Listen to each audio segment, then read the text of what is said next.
I've always believed it's the small things that hold a marriage together. A gentle touch on the shoulder, his favorite mug waiting by the kettle, a kiss on the cheek when he walks through the door. But lately, those little gestures feel like whispers in an empty room. Alex barely looks at me anymore. He comes home late, says he's buried in work. I nod, I smile, I pretend to believe it. But deep down, something's wrong, and I can feel it in my bones. So I did what I've always done. I baked. I stood in the kitchen, the warm scent of cinnamon and vanilla wrapping around me like a memory. It's his favorite cake, the one I make every year for his birthday. Not too sweet, just a hint of lemon. I poured everything into it. Not just ingredients, but hope.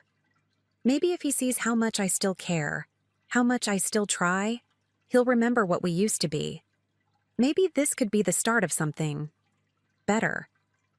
I even picked up those pastries he loves from the bakery on Main, the ones with the flaky crust and cream filling. I tucked them next to the cake, wrapped it all in a navy ribbon, and held it close as I walked to the car. My heart was pounding, not from fear, but from something softer. Hope, maybe. Or desperation. I just kept picturing the look on his face when he saw me at the door. Surprised, maybe even touched. That's what I wanted. A spark. A sign. Anything. The drive to Alex's office felt longer than usual. Maybe it was the way the sky had already started to dim, casting everything in that bluish glow that makes the world feel quieter, heavier.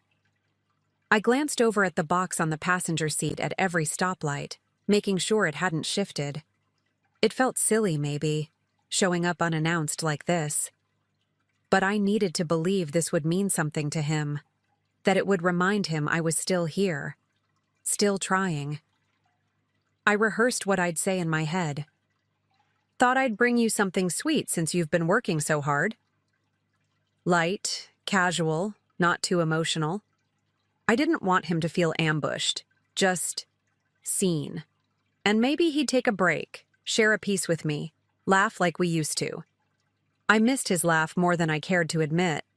It used to come so easily, especially when we were in the kitchen together, flour on our faces, dancing between timers and boiling pots. As I pulled into the parking lot, I noticed how empty it was. Just a few cars left, and his was one of them. That gave me a little jolt of relief. At least he was actually here. I grabbed the box, straightened my coat, and started walking toward the entrance. Every step felt heavier than the last. I told myself it was just nerves. Just that flutter of anticipation you get before something good happens. But there was a tightness in my chest I couldn't quite shake. Inside, the building was nearly silent. Just the soft hum of fluorescent lights and the echo of my heels on the polished floor. It felt eerie, like walking into a memory I didn't recognize anymore. I knew this place. I used to meet him here for lunch sometimes, back when we were still us. But tonight, something about the silence felt different. Too still. Like the building was holding its breath. I followed the corridor toward his office, holding the box carefully, trying not to crush the ribbon. The hallway lights were dimmed, and most of the doors were closed. I reached his door, just slightly ajar, and raised my hand to knock. But before I could, I heard it. A low chuckle, a woman's voice. Then, a giggle, intimate, familiar in a way that stopped me cold. I leaned closer, heart thudding. My knuckles hovered midair, frozen. And just like that, the warmth I'd carried all day turned to ice. I didn't move. I didn't speak. I just stood there, one breath away from the truth, cake in hand, heart wide open. And something inside me started to close. Not from panic, not even heartbreak. But something quieter, sharper. Something I wouldn't fully understand until I saw what was waiting on the other side of that door. I don't know why I pushed the door open just a little more. Maybe I needed proof. Not just sound, but sight. Maybe I hoped I was wrong. That I'd see him typing at his desk, alone, the radio playing quietly. But what I saw, it felt like the air had been punched out of me. Alex wasn't working. He was standing, arms around her, lips pressed to hers like she was the thing he'd missed all day. Her hands clung to his shirt, and his face, the softness in it. That's what broke me. I didn't make a sound. I didn't drop the box. Not yet. I just stood there, held in place by something I couldn't name. Shock, maybe. Or the beginning of something deeper. The kind of hurt that doesn't scream. It whispers, low and cruel, carving its way through bone. I watched for maybe 5 seconds, long enough to know it wasn't a mistake. It wasn't the first time. Their bodies spoke a language I hadn't heard from him in months. Then the box slipped. It was almost like my hands stopped caring. The ribbon loosened, the lid fell, and the cake, our cake, landed face down on the carpet. No one saw me. No one heard it. I stepped back before the frosting even settled. My heartbeat wasn't racing. It was slow, steady, cold. I turned and walked away without wiping the tears that hadn't even come yet. Because there was no room for tears. Not yet. I made it back to the car without looking back. The box was still open in my hands, crushed a little at the edges. Smudges of icing had clung to my coat. I didn't care. I didn't feel anything, not really. Just that strange, buzzing numbness that comes when your world tilts on its axis and no one else notices. I sat there in the driver's seat, gripping the wheel like it was the only solid thing I had left. The streetlights cast long shadows across the dashboard. Everything looked the same. But I wasn't. You always think you'll scream, that you'll throw something, that you'll charge in and demand answers, demand justice. But when you're standing in the moment, in that moment, all you want is to disappear, or rewind, or just pause long enough to catch your breath. I didn't want him to know I'd seen. Not yet. Let them feel safe. Let them believe they'd gotten away with it. Let them keep their stolen kisses and whispers. I'd learned something far more valuable in that doorway. I'd learned I was done begging for crumbs. I was done baking love into cakes only to be fed lies in return. And I was done being the woman who quietly swallows her own heartbreak to keep the peace. No, I wasn't going to explode. I wasn't going to fall apart. I was going to wait, quietly, calmly, and take back the power they thought I'd never have. Because revenge doesn't always arrive loud. Sometimes it walks out with frosting on its coat and a smile no one sees coming. That night, I didn't sleep. I lay in bed beside a man who smelled faintly of a perfume I didn't wear. He snored softly, like nothing had changed, like he hadn't pressed his lips to another woman hours before. I stared at the ceiling, the moonlight slicing through the blinds, tracing quiet lines across our bedroom wall. My chest didn't rise in sobs. My pillow stayed dry. What settled inside me wasn't grief. It was something colder, more precise. I wasn't breaking. I was sharpening. I started to remember the small things. His password written on a sticky note inside his drawer. How his texts synced to the tablet in the living room, where he left his gym bag, the one he always took to late meetings. I wasn't looking for drama. I was looking for truth. Because truth, once you have it, is power. And I knew if I waited, if I stayed calm, I could gather every piece. Not to plead, not to argue, but to build something he'd never see coming. He rolled over once, mumbled my name in his sleep. I didn't answer. I just stared at him, at the familiar curve of his shoulders, the soft crease between his brows. And for the first time in a long time, I didn't feel love. I felt distance, a vast, echoing distance between who we were and who we'd become. And in that silence, something inside me began to move, not with fear, but with clarity. The next morning, I made him breakfast like nothing had changed.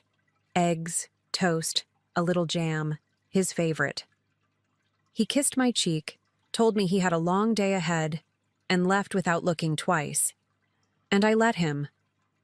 I smiled. I even waved from the door. But the moment it shut behind him, I turned around and opened the drawer where he kept the spare keys. Then the tablet. His messages were all there, synced without a second thought, like he'd never imagined I'd look. The first text I read made my throat tighten, but I didn't cry. I took a screenshot, then another. Every "I miss you," every "can't wait to see you again," every time-stamped lie. My hands didn't shake. My breathing stayed steady. It was like my body had stepped into another version of me. Someone colder, smarter, quieter. The kind of woman who doesn't storm in screaming, but watches, collects, waits. Because some betrayals don't deserve rage. They deserve precision. I found GPS records next. He'd shared his location with me years ago for safety. I traced every late night back to a hotel 20 minutes away. Always the same one. Same pattern. And suddenly, everything lined up. The missed calls, the sudden errands, the barely worn gym clothes. I wasn't going to confront him. Not yet. That would give him time to twist it, to prepare. No. I wanted the full truth. And I wanted him to hand it to me without even realizing it. I started talking to Claire from HR. Casually, over coffee at that little spot across from the office. I didn't ask directly, just dropped a few hints. Alex has been so stressed lately, I said. All those late nights. And her expression shifted, just slightly. That tight little smile women give each other when they know more than they're allowed to say. She didn't spill anything. She didn't have to. I saw it in her eyes. The pity, the knowing. And that was enough. I started taking notes, names, dates, times. I backed up everything. The texts, the GPS pings, even a voicemail he left her by accident instead of me. I didn't even recognize his voice in it. So soft. So sweet. A man I hadn't heard in months. A man who wasn't mine anymore. But I didn't let it pull me under. I let it harden me. Each detail was a brick in a wall I was building, one that would stand long after he crumbled. And then I called a lawyer, quietly, professionally. I didn't go in with anger, just questions. What were my rights? What would I keep? What would I lose? The answers came steady, clear, and strangely empowering. I started setting up a private account, moved some funds, got a line on a part-time bookkeeping job I could take from home. I wasn't planning to leave with nothing. No, I was planning to walk out with everything I still deserved, and with my dignity intact. The hardest part wasn't finding the truth. It was pretending I didn't know. Sitting across from him at dinner while he scrolled through his phone, smiling into his lap. Letting him kiss my forehead goodnight with lips that still tasted like betrayal. Every moment felt like theater, like I was cast in a role I never auditioned for. But I played it well. Too well, maybe. He never once looked at me with suspicion. He believed I was still the same woman. And in some ways, I was. But only on the surface. Inside, I was changing. I no longer clung to the idea of fixing us. I let go of the fantasy. And in its place, I built something stronger. Resolve. This wasn't about getting even. It was about standing up, about showing the world, and him, that I saw it all, felt it all, and still chose to carry myself with grace. I wouldn't scream in a parking lot or send angry texts at 2 a.m. That's not who I am. That's not who I ever was. But I would make sure the truth was seen, not just by him, by everyone who mattered. the colleagues who looked up to him, the boss who praised him, the friends who toasted our anniversaries without knowing what he was really toasting to. I wasn't going to bury what he did in the dark. I was going to bring it into the light, carefully, deliberately. And when the moment came, I'd serve it cold. With a slice of cake, of course. A few weeks later, I sent out invitations. Nothing too formal, just a cheerful little email to Alex's office.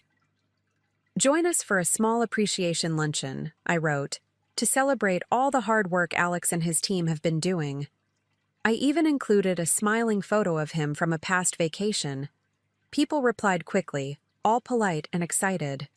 The secretary even RSVP'd. I smiled when I saw her name. I knew she'd come. They both would. They thought they were safe. I spent the evening before the luncheon baking. A few cakes, some cookies, even his favorite lemon tart. Every swirl of frosting, every carefully piped word. It was all deliberate. Not out of bitterness, but clarity. I wasn't showing up with rage. I was showing up with poise. I chose a soft pink dress, the kind that says, "I'm at peace, even when you're carrying a secret heavy as stone."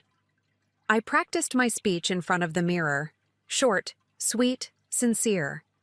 When I arrived at the office with the desserts, everyone was smiling. A few people clapped when they saw me, saying how thoughtful I was. I thanked them all. I hugged his boss. I asked someone to help me set up the projector in the corner of the room. "Just a little thank you video," I told them. "For Alex." And as I adjusted the screen, I caught a glimpse of him across the room, arm brushing hers, a low chuckle, that familiar glint in his eye. He never saw it coming. I waited until everyone had filled their plates, until the room buzzed with small talk and laughter. Alex stood beside me, smiling for photos, completely unaware. He kissed my cheek when someone asked for a picture, and I let him. I smiled, too, not because I meant it, but because the moment deserved it. Then, with a gentle tap of my glass, I asked for everyone's attention. The room quieted. Forks paused mid-air. Alex looked confused, maybe a little touched. He had no idea. "I just wanted to say thank you," I began.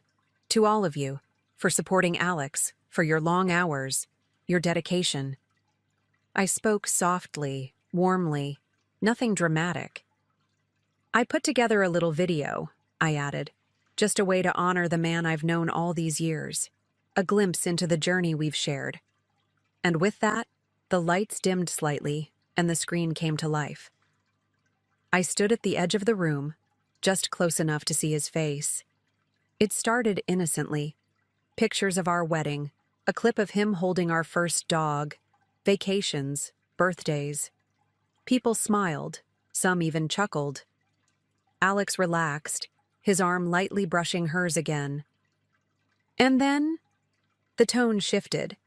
The screen showed a message thread, his name at the top, her replies below. "Last night was perfect. She suspects nothing." Then GPS pins, the hotel name, room numbers, dates, and finally, a blurry but unmistakable image, him, her, locked in a kiss in the office doorway. The silence that followed was almost sacred. Like the room itself couldn't believe what it had just witnessed. I didn't move. No one did. Alex's boss cleared his throat, a tight, awkward sound that shattered whatever illusion had been left standing. The HR director stood, straight-backed and expressionless. "The secretary?" She bolted. I heard the door click shut behind her, heels echoing down the hallway like a final punctuation mark. And Alex, poor, stunned Alex, just stared at the screen, color draining from his face. He turned to me, mouth opening like he might say something, anything. An apology, a lie, a plea. But I raised one hand, just enough to stop him. Not with anger, not even with pain, just calm. I stepped forward, faced the room, and said, "I thought I was bringing you sweetness. Turns out, you already had dessert." A few gasps. Someone let out a soft, Oh my God. And I smiled, not cruelly, but peacefully, because that moment wasn't about revenge. It was about truth. I didn't stay long after that.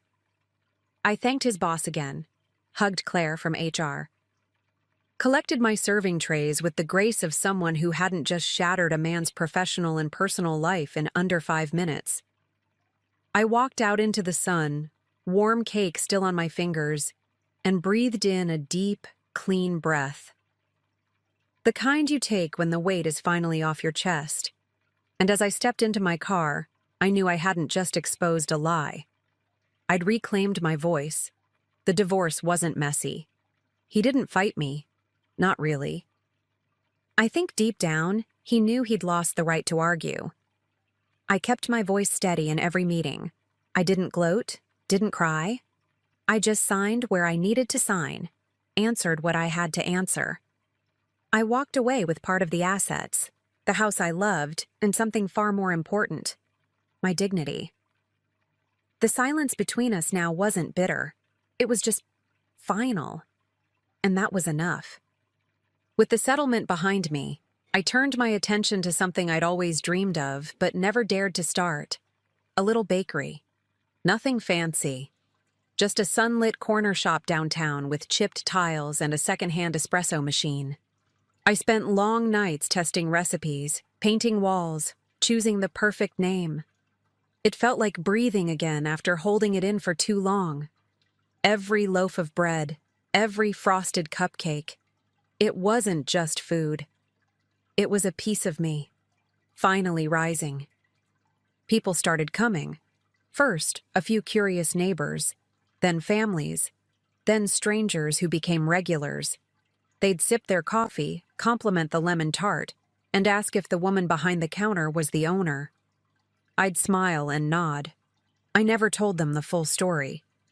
Not because I was ashamed, but because I didn't need to anymore. I was no longer the woman who found her husband cheating. I was the woman who rose, who rebuilt. One cake at a time. There were moments I still thought of him.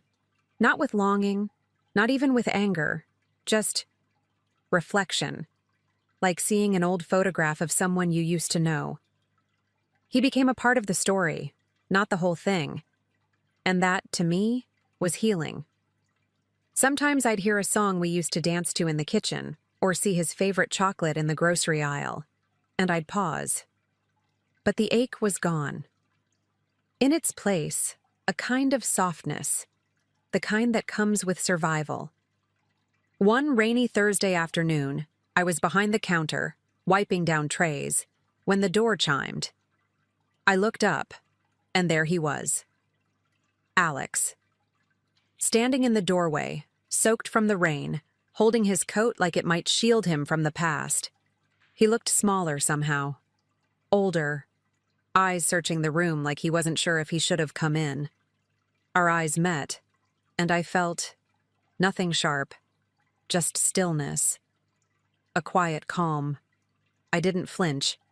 I didn't smile either. He stepped up to the counter and cleared his throat. "Smells like lemon. Still your signature," he said. I nodded, pulled a slice of cake from the display, plated it gently. No words, just hands moving with memory. I set it in front of him. "This one's on the house," I said. And before he could speak again, I added, without bitterness, without drama, just like the lesson. He blinked, then lowered his eyes, took a bite, chewed in silence. I watched him for a moment, fork moving slowly, eyes fixed on the plate. There was no apology, no explanation. And I didn't ask for one. I didn't need it. That cake wasn't for him. It was for me. A symbol, a reminder that I had walked through betrayal, through silence, through the wreckage of what we once were, and still come out standing, still kind, still whole. He finished the slice and looked up like he might say something more, but I had already turned away. I disappeared into the kitchen, the warm hum of the oven greeting me like an old friend. Behind me, the bell above the door chimed once more, and then he was gone. I didn't look back. I didn't need to. There were trays to fill, orders to prepare, and customers to greet. Life, my life, was moving forward, and for the first time in years, I wasn't chasing anything. I was choosing, creating, building something that belonged to me, and only me. Some stories don't need to end with thunder. Sometimes they end in the quiet dignity of knowing who you are, and who you'll never be again. I built a new life not in spite of what happened, but because of it. And every time I hand someone a slice of cake, I smile. Not because everything turned out perfectly, but because I did. And that, after everything, is the sweetest part.